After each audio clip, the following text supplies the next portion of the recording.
We now know what the Russians will have to pay North Korea for the deployment of North Korean soldiers on the Russian side, while Russian mill bloggers explain while the Russians are increasingly disbanding their drone units to use the specialized drone pilots as assault infantry, thus expanding it. But we'll talk about this as well as about anything else that has happened along the front lines in Ukraine in this situation report.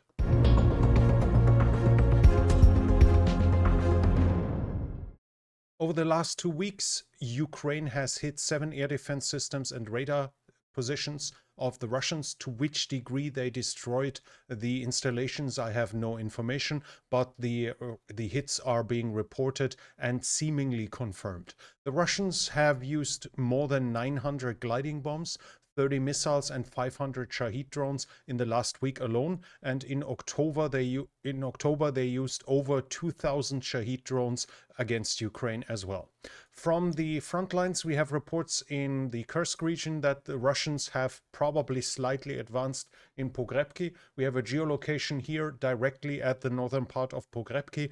A Russian BTR-82 is firing here into the forested area, which shows us that the Russians are operating here now. So far, this was still considered to be solidly under Ukrainian possession. Now they have advanced probably 200 meters further south or pushed the Ukrainians away at the very least. But that's all that I have from the Kursk region. We switch over to Kharkiv. There the Ukrainians are reporting more infantry assaults. And but the only change along the front line is actually in favor of the Ukrainians. The Ukrainians have advanced. We have a geolocation of this somewhat along the reservoir towards the north, west of Liboke. Roughly in this area here, the Ukrainians have somewhat advanced over the last few days. That's already it. So we switch over to the Eastern Front. Here we have the Russians advancing in Terny. Down here at the Sherebets, at one of the reservoirs. We had them in the last situation report here. Now we have them a little to the west of it. So no major change, just a confirmation that the Russians are now not just here, but also here as well. We know that they are in Terny and are trying to push the Ukrainians out, but that's it as of now.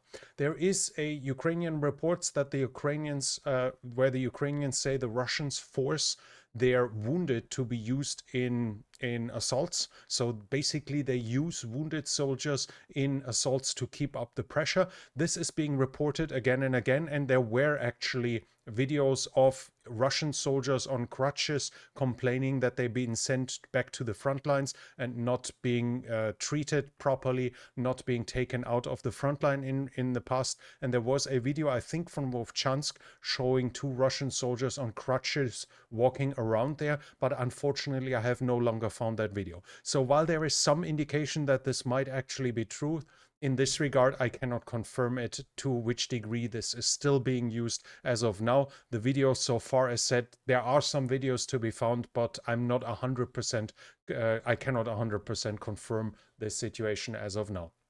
We'll switch over to the area south of the Seversky Donetsk. Here, the Russians have done a fairly sizable attack up here, up this road in the direction of Vyimka, up here. They have slightly advanced, but have suffered serious losses. Now we have them here. This is roughly at this point, if I'm not wrong. At this, and we have them advanced to the east here, roughly south of that water piece here. So this should be roughly here at this point. We have the Russians pushing in these directions. The original source shows them suffering significant losses, especially in materiel. So whether they have managed to take a foothold there to actually gain possession of the territory is a different story, but we see that they have advanced in this direction. From Chasiv Yar, we have the Ukrainians reporting that the Russians continue to cross over the canal with small infantry groups, but they claim the Russians still have not gotten a foothold on the western part here, even though we have them in here, and even the pro-Ukrainian deep state map is confirming that this area is occupied by the Russians as of now, but at least as of for quite a while we have not seen additional advances by the Russians here inside of Chasiv Yar. Further south in the direction of Toretsk, in Toretsk here in the area, the Russians are claiming that they took Leonidivka. As of now, I have no proof, but in the past we've seen them in the eastern part and we've seen them down here and roughly down here. So it is realistic that Leonidivka has been occupied by the Russians, but so far we do not have confirmation of this, so it's unconfirmed as of now. We switch over to the west in the area of Pokrovsk. Here the Russians have advanced towards the town of Novoleksivka. We have this here. Also a geolocation. This is directly west of Selidove. So far they had only been at Vishneve. Now they have advanced here until Novoleksivka. Again, a further advance to the west here after the loss of Selidove. Other than that, I have nothing changing in the area of Pokrovsk, in the rough Pokrovsk area. Also here in the south, I cannot confirm to which degree the Ukrainians have withdrawn as of now. We have some changes in the area of Vuhledar as well. The Russians have entered the town of Yelizavetivka, which is here. We have them here at the eastern part. I'm pretty sure I pronounced it wrong again. But here we have them at the eastern part of this town here. And they have entered Antonivka. They've advanced somewhat in Antonivka, which we have here at this point. They have increased their foothold inside of the town of Antonivka roughly to this point. So they keep pushing in this direction, and at the same time they have advanced in Maximivka. Here we have the geolocation as well of them inside of Maximivka, which is at this point here. The geolocation is of the center of town, and the Ukrainians are confirming that the eastern tree lines here are under Russian occupation as well as the western one south of the reservoir and the southern part of town. So there seems to be still some presence, some Ukrainian presence in Maximivka, but it's limited to that degree, and the town is expected to fall fairly soon. Further west, I do not have any confirmed changes. We have the Russians claiming that they managed to advance south of Orikhiv in the direction of Verbove and Robotine. So basically in this area here, they managed to advance somewhat north. That's what they claim. I have not seen a confirmation, but increasingly the Ukrainians are worried that another offensive of the Russian is coming from this direction, roughly in the northern area. So roughly here, they expect a Russian advance, a Russian attack, a Russian offensive in the near future. Overall, no big changes in territory.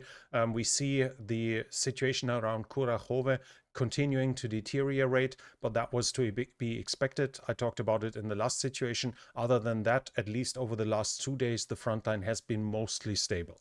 Let's switch over to troop generation. Here, the Russian Ministry of Defense wants to reorganize the drone forces. So far, they are informal and are set up by individual units. And this is leading to the fact that the so far informal groups are being disbanded.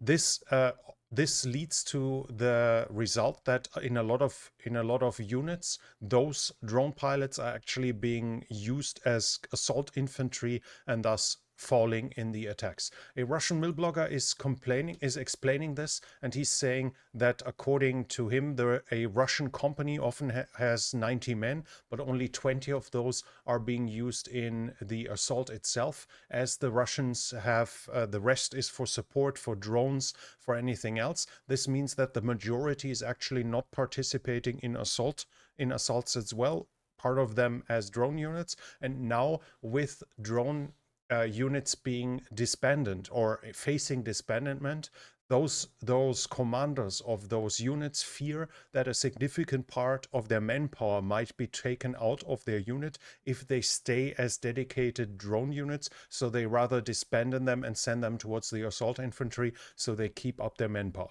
This is obviously complete and utter madness to use the specialists in as infantry assault to use them there and to expand them this way. But from the Russian side, it makes sense in regards to the officers, because otherwise they would lose the majority of their personnel, or at least a significant part, and thus they rather keep up the infantry assaults. Russia is also announcing that they have given 3,344 foreigners the citizenship for fighting for Russia since 2024. So in the past year, they've given over 3,300 men the Russian citizenship for fighting for Russia in this war. Then we have a very interesting report. According to this, the Russians are currently testing equipment to use abandoned NATO satellites for their communication. So it's satellites that are no longer in use but are still orbiting, and that they could be used by the Russians for this. And this sounded like complete nonsense to me. So I did check a little further, and I found an article on Wired about this topic, that decommissioned satellites can be used for this, and there have actually been examples in the past where hackers have used satellites to broadcast something by themselves. Apparently, some even Brazilian even used it for CB, short distance radio communications. They used satellites for this. So this seems to be actually legit, that this is at least theoretically possible. Then we have an example of the Russian innovations in this war. We see an FPV drone chasing down, as you can see here. This is a Russian reconnaissance drone, and this drone apparently has a camera on it with a KI, with a AI and artificial intelligence. It's doing evasive maneuvers, trying to avoid being shot down by the FPV drone. In this regard, as you can see, they are diving away here. This is a clear development from the Russians to protect their reconnaissance drones for these attacks. And as you can see, it's fairly effective. I think in the end, it still manages to hit it. Yeah, we see it. And here, interesting also, this gives us the conclusion how it worked. So the camera must be on top of the drone, because this time it is approaching from below, and there the drone can't see it. Obviously, the drone can't put it at the absolute rear end, because that's where the propeller is. So the sensor to see an attack coming must be somewhere on the top. And as in all those attacks, the attack came from above. The drones were able to avoid it. But here it's coming from below, and there the drone can't do anything and is being taken down in this regard. We see another example of innovation and continued development on both sides that we see here in this event. Then we have a report from South Korea. According to them, Russians will pay $200 million a year for the North Korean soldiers. Also included is 700,000 tons of rice, so food for North Korea. The Russians will have to pay for the equipment, for the transport, for food, etc., for the North Korean soldiers while they are fighting for them, and they will have to pay satellite and missile technology. They will have to give it to North Korea as a payment for the usage of their soldiers, of their manpower. At least that's what we hear here from South Korea. Troop generation in Ukraine, we also have some reports. So far, the majority of the Ukrainians are still willing to keep fighting. As said, 63% say we should continue fighting as long as necessary. In other regards, a senior member of parliament has just said we should mobilize 500,000, not just the 200,000 that are meant to be recruited with the new drive since May. He wants to increase the military to the full size that Salushny asked for a year ago. And obviously, seeing the developments along the front line, that might be necessary, but we'll have to see how Ukraine will handle this. Obviously, the challenges in financial terms in the state budget are significant if you turn taxpayers into tax recipients of fairly sizable sums. The Ukrainian soldiers get the equivalent of several thousand euros or dollars a month in payment. So as soon as they are mobilized, the state has to pay for them, and they have to have the money for this. So this is a challenge that Ukraine is continue to face that will accompany them in the future. But according to the surveys, the majority is still willing to continue fighting in this regard. In political terms, we also have some news from a neighboring country, from Moldova. Here, the pro-Western candidate Maya Sandu has won the second round of the presidential election. The pro-Russian candidate Alexander Stoyanoglu was defeated with 44%. Moldova is saying that the Russians tried to influence the elections. They say that the buses were paid for to transport voters to voting booths in Transnistria, which is illegal according to the law. And they say the Russians even paid charter flights to Azerbaijan, Turkey, and Belarus to allow Moldovans outside of the country to vote in these in the embassies there, to take a part and thus to influence the vote. And they also say that voters were bought with vouchers in Moscow. This is the claim by the Moldovan government, and at least some videos indicate that this might be true. Then we have developments behind the front line. Here we have pictures of Ukrainian sappers setting up defenses in Chasiv Yar, and we see barbed wire fences. That is something we've actually barely seen so far in the war, and now it seems they are getting more serious with setting up barbed wire defenses, and you can obviously see those are anti-tank mines that are also being placed here at this point.